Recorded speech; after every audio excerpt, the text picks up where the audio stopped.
Hi there, it's DeneenTB, and this is going to be take two of our live from yesterday. So let's get started. Let me ask you this question. Why do you feel this pull to do more for God? Why has He called you to do it through business? This calling, and how can you serve God with your business so that you can have more impact for the kingdom? That's what we're going to walk through in this video today. We're going to walk through the why of your business, why you are feeling led to create a business, or maybe up level the business that you have, the one that you have for God, and how you can really get to these different levels just by reframing some of your beliefs.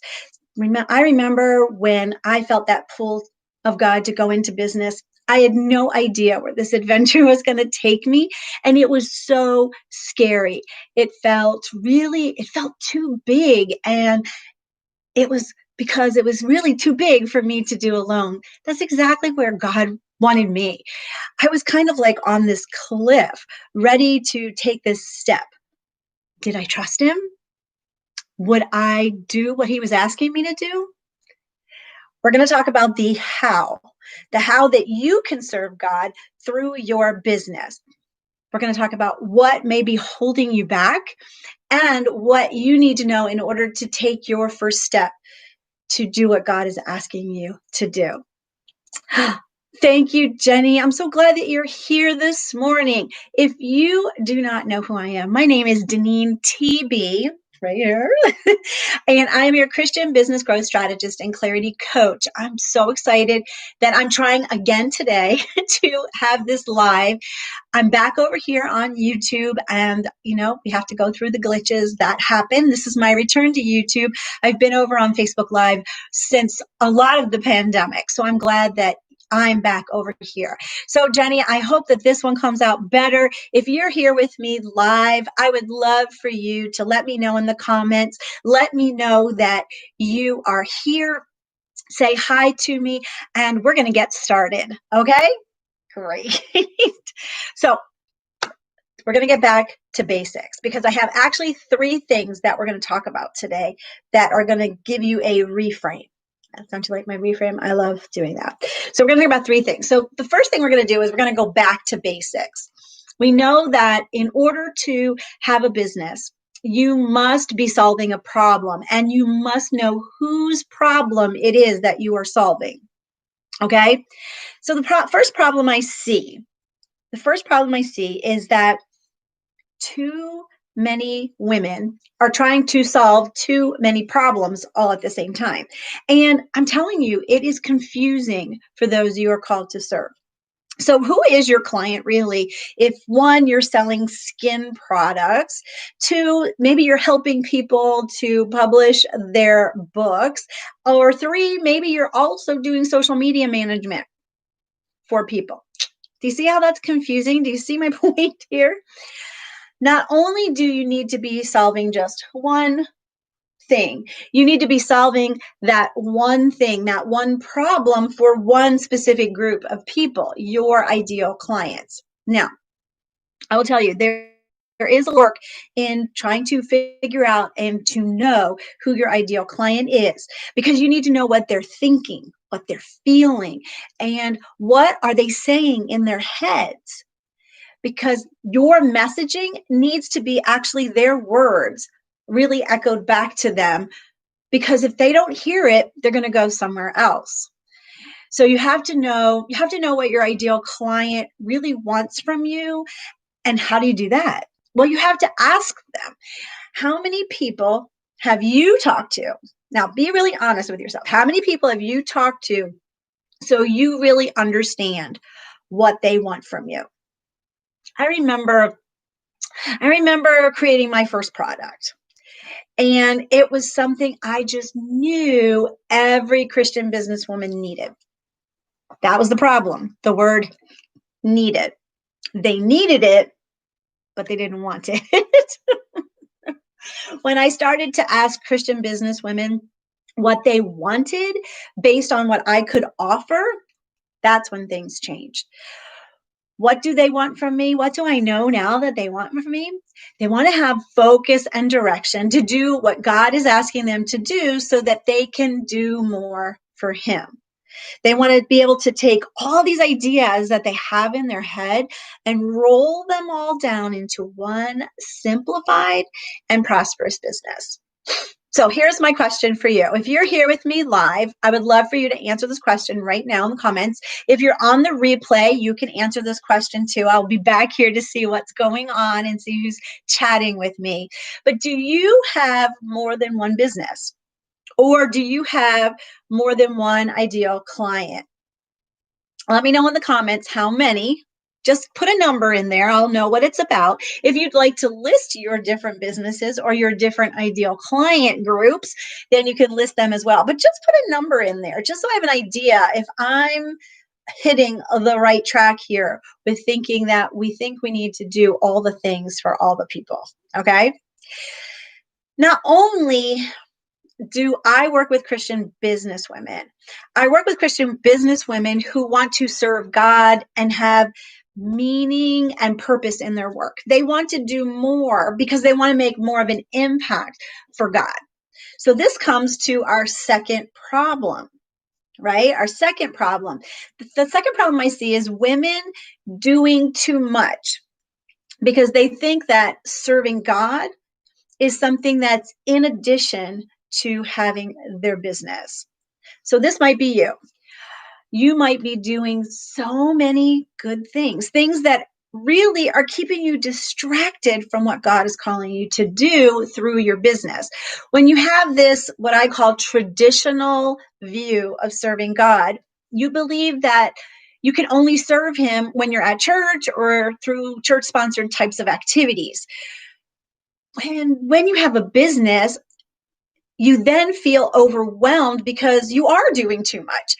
You know, Jesus said that His burden is light, but you have convinced yourself, or you've allowed others to convince you that you need to be serving at church on top of your business. You need to be doing it all. Not only are you feeling overwhelmed, I bet you're feeling a little guilty too. You know, guilt plays a really big role in why we keep doing or trying to do all the good things. We really do want to do more for God, right? You really want to do that. This then becomes the vicious cycle the enemy loves, because the more he can keep you distracted doing all the things you think you're supposed to do, that you'll have less impact for the kingdom because you're spreading yourself out so thin. Jenny, I'm not ready for this much vulnerability. Oh, thanks, Jenny. I like that. Oh, Claudette, I'm so happy you're here. Thank you. Thank you. I have to tell you, I was just like you. If you're in this space of doing so much and doing too much and doing things on top of your business to serve God, I'm there with you. I had a lot of great ideas. I could do a lot of things and I was good at them too. I mean, that's why God has blessed us with being able to do business, because we're special women. You know, I used to volunteer at church doing things on the missions committees. I taught in children's ministry. I headed up our drama at my church for a really long time. And that was all on top of having my Spanish teaching business.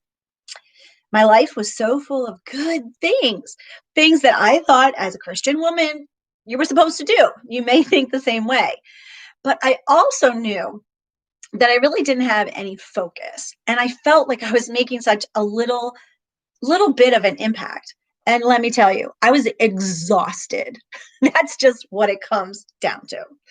Once I realized that God really gives us different assignments at different times in our lives about how we should serve Him, and I started to really understand why He was calling me into business, then I realized that that's what I needed to do, the one assignment at a time.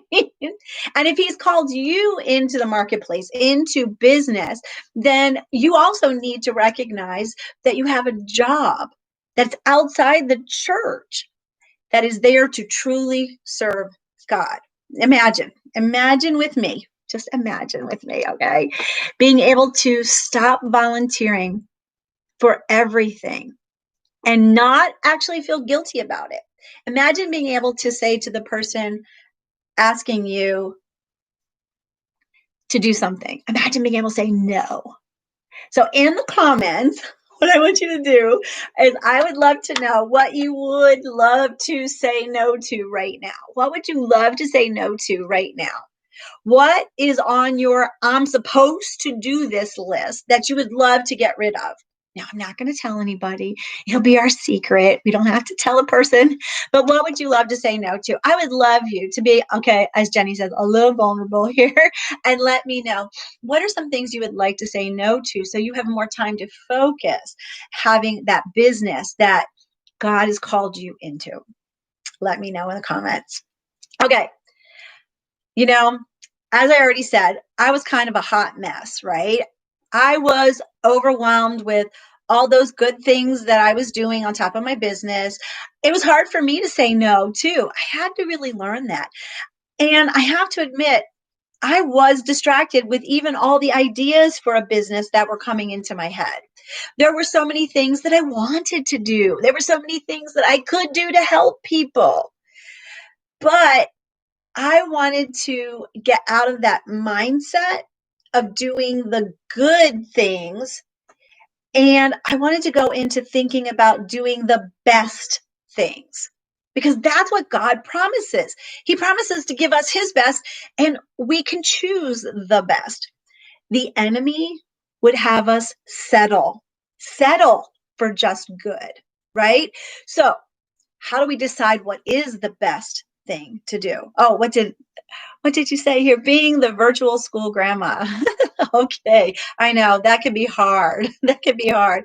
My issue right now isn't that I'm doing too much in church. I'm spinning with so many ideas for business. Well, we're going to get into that, Jenny, right now. How do we choose? Because we have all these good choices, right? So how do we choose what is best? What is God's best for us right now? So here's the problem I see. And this is problem number 3. Remember I told you there were 3 things I was going to talk about today, right? So this is problem number 3. The reason that we are feeling this discontent, why we keep striving, why we get bored with what we're doing, why we keep changing our minds, is that we don't take the time to really go through and think through it. We are settling. We're settling for something good instead of pursuing the best. I call this the $100-ing yourself to death. You heard it. I call it the $100-ing yourself to death. You create a workshop over here to do something. You do a talk over there about something else. You offer a course in another area. You might host an event. You might be doing all these $100-ing things to hopefully attract other people. But God has a different plan. He really does want you to know his design for you. Remember, Ephesians 2:10, for we are God's masterpiece. He has created us anew in Christ Jesus so that we can do the good things, the good works he planned for us long ago. So yes, but if we are in the plan, it is the best for us. So that means that, and they're plural, right? So that means that we're doing more than one thing, one good works or good things during our lifetime. But it does not mean we have to do them all at the same time. Did you all hear that? It means, yes, Ephesians 2:10 says there are things we are going to be doing throughout our lifetime, but it does not mean that we have to do them all at the same time. Because to have more impact, we need to have more focus. So to choose the best, we must discover how all of the pieces of our lives fit into this masterpiece. God is calling you to do one thing right now through your business. So let me go back a little bit and let me see if this describes your business journey a little bit. And in the comments, tell me how you are relating to this. If this describes you, if you're relating to this in any way, let me know in the comments how you are relating to this. So here it is. Your business journey, it all started with a great product. This great product came into your life and you love the product, so you decided not only to be a customer, but you also decided to sell it too.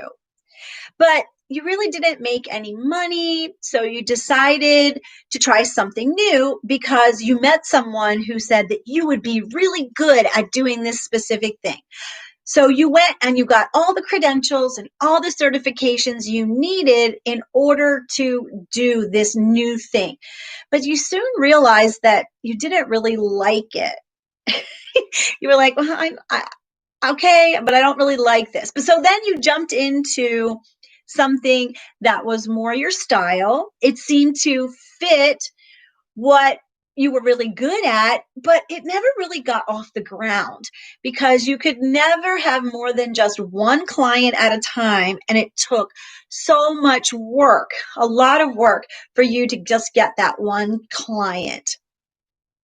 Is this describing you at all? Is this describing any of your business journey so far? How is it comparing? Let me know in the comments. Let's see.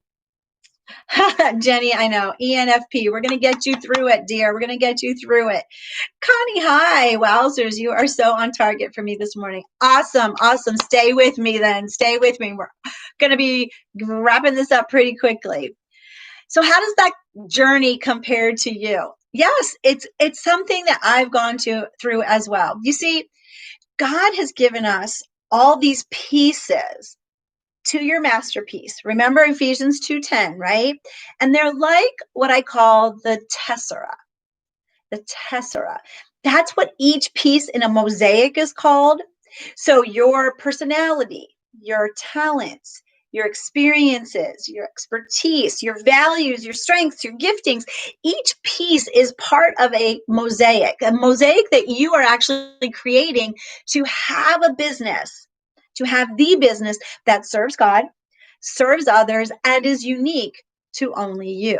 God's placed all these pieces of your mosaic masterpiece, as I like to call it. He's placed all these pieces of your life so that you can show up equipped to do the next thing that he has for you, equipped to serve your ideal clients. It doesn't matter if each of the tessera, I always say it wrong, tessera, doesn't matter if you ever looked at a mosaic piece. That's what the tessera, that's right, tessera is called.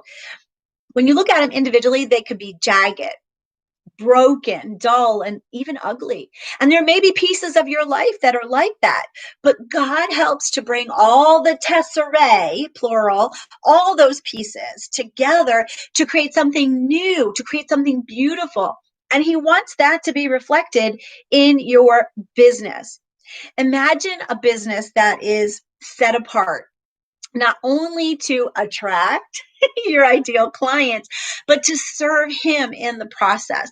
When you step into what God is calling you to do and do it using his design for you, something amazing happens.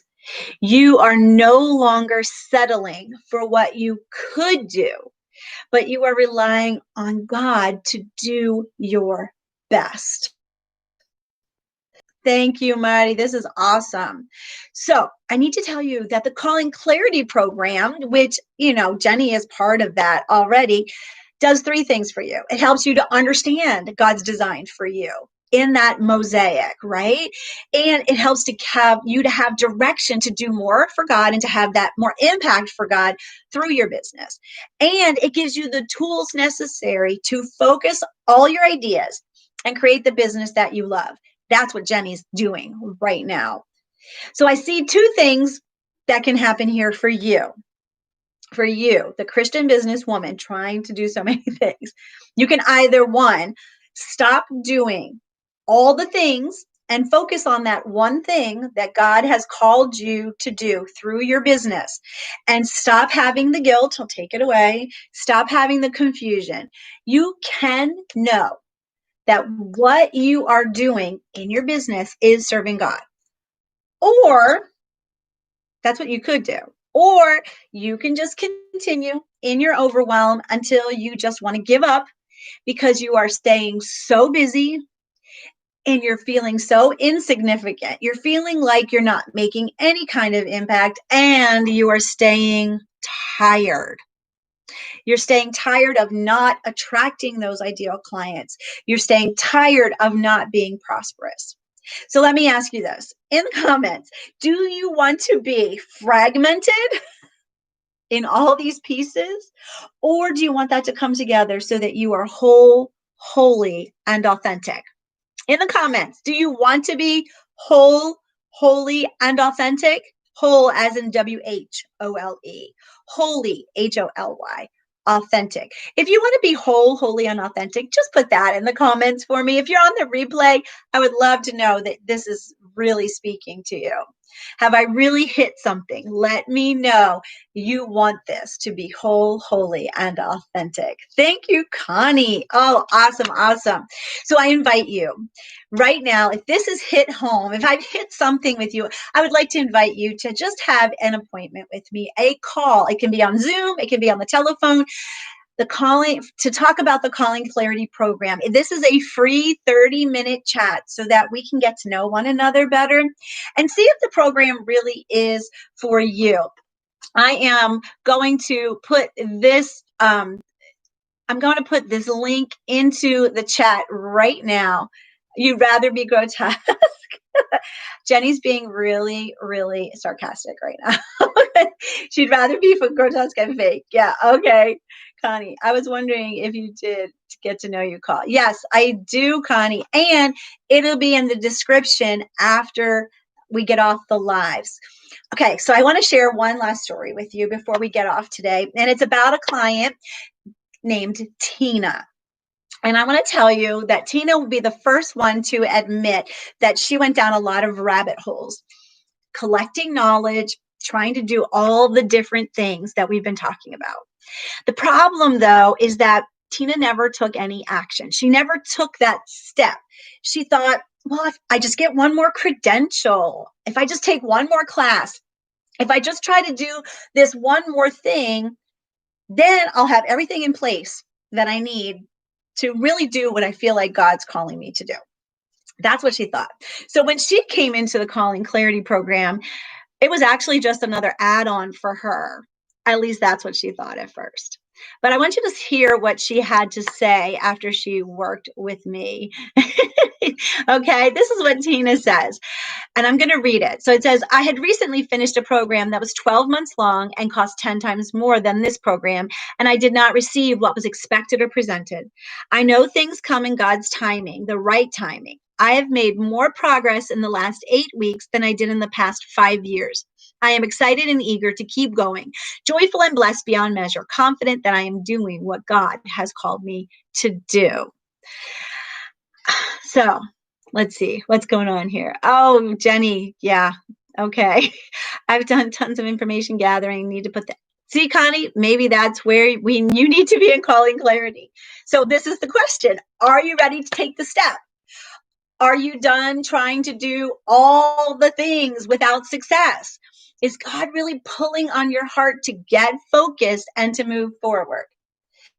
Through your business is an adventure. It's an adventure that I love. He shows us things that are bigger than we can ever imagine, but he promises to be with us each step of the way. And when we feel like we're going to step off a cliff, like I thought at first, he actually puts that stepping stone right into place so we don't fall. So if you are ready to serve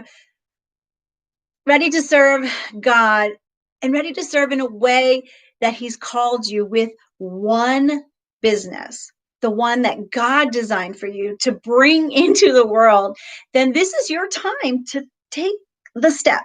Again, connect with me. Let's have a chat. Let's see what God wants to do through you. Like I said, the link I put in the comments, it's also down in the description. Make your appointment today. I'm so happy that you're all here. Oh, Connie, awesome, awesome. I am so excited that you were here with me today. This is DeneenTB. Here I am. I'm going to be back here every Tuesday Tuesdays to have a new video come up. So if you would like to subscribe, that would be awesome. Ring the bell so you know when a new video comes up. And I'll be coming back and forth on lives between here and Facebook so that we can have this great transition. I am a clarity coach and a Christian business growth strategist. If you don't know who I am, if you're on the replay, make sure that you connect with me. Thank you so much for being with me today. I really look forward to getting to know you. I just want to say thanks so much for being with me. And as I always like to say, gravy, you are definitely verifying what God has been saying. Oh, that's awesome, Connie. I love that. Everyone, thanks for being here. Have a great rest of your day. And as always, be filled to overflowing.